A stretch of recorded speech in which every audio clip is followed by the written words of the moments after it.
Hey guys, it is Dani and welcome to this update, and I'm here with updates on what is now Tropical Storm ZETA, which was a hurricane and is expected to re-strengthen back into a hurricane. And then we also want to talk about the potential for another tropical system maybe in the coming week, guys. And so before I go into all the necessary details on the tropics with these tropical systems, please do subscribe if you haven't and tap the bell so you know every time when I post a new video, because I will keep you guys updated on tropical cyclone activity right through the season. And you can also follow me on Instagram. My weather account is Weather Girl Dani and my personal account is Dani Henry Official. Okay guys, so first we want to take a look at the satellite view of ZETA at this time. And so guys, as you are seeing, this system is looking pretty compact and it is currently located over the northwestern portion of the Yucatan Peninsula, and it will be emerging into the warm ocean waters of the Gulf, which are going to be helping to fuel it to re-strengthen back into a hurricane, guys. So dangerous conditions are probably occurring across portions of the Yucatan right now. Those strong winds, that heavy rainfall, and also that storm surge that might inundate coastal areas. And so now to the National Hurricane Center's cone forecast. And so ZETA currently has sustained winds of 70 miles per hour, and it is moving to the northwest at 14 miles per hour.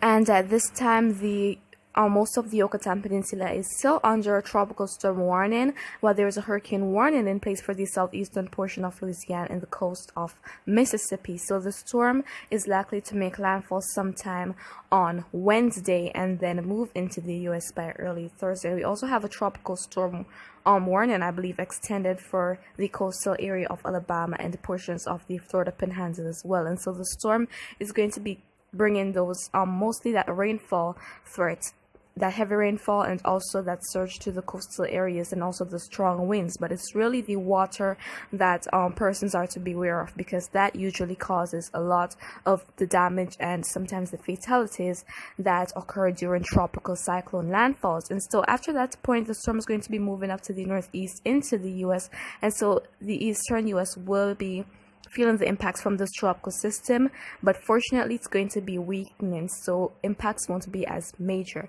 Okay guys, so now in terms of what our different models are expecting, so we have most of them almost all agreeing that this will re-strengthen back to a hurricane, which seems like that seems very likely, because once it strengthens a bit more, it's just on the borderline of being a category 1 hurricane. With just a bit more strengthened, it will achieve that status again, guys. And so guys, now we want to go ahead and take a look at our models and see if there is still the potential for a new tropical system to form in the coming week. Okay guys, so first up is the GFS model. And as you're seeing, we're not seeing anything significant in the Caribbean, but take a look in the Gulf of Mexico and just to the west of Florida right there. That is something very, very interesting. And again, this is the map showing the isobars lines of equal pressure, and the closer they are in a circular manner with the pressure below 1030 millibars, that is a low pressure system.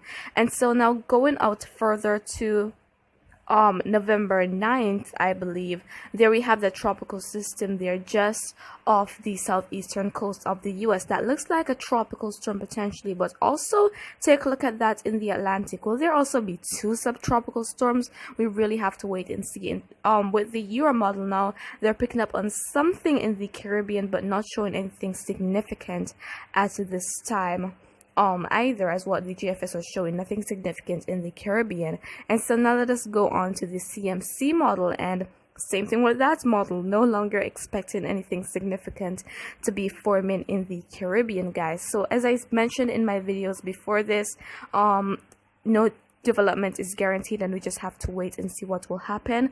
The icon wall is picking up on a low pressure area just south of Jamaica, but again guys, we really just have to wait and see what is going to happen. And one thing that is influencing these tropical systems is the wind shear. And so the reds, which are dominating most of the North Atlantic basin, show unfavorable shear.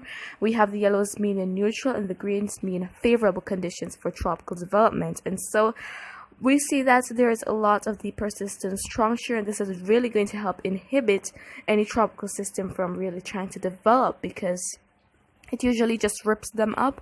And so guys, that is the reason we're not really expecting Zeta to strengthen into a significant hurricane, guys. But again, if you're in the path of it, you really want to prepare, guys. And so guys, that is really it for this update. And if you found this video to be pretty informative, please give a thumbs up, and you can also share your thoughts with me in the comments or ask a question. I will try to respond as best and as soon as I can. And just remember to always be weatherwise, and I'll keep giving all the necessary updates on the tropics as time goes by.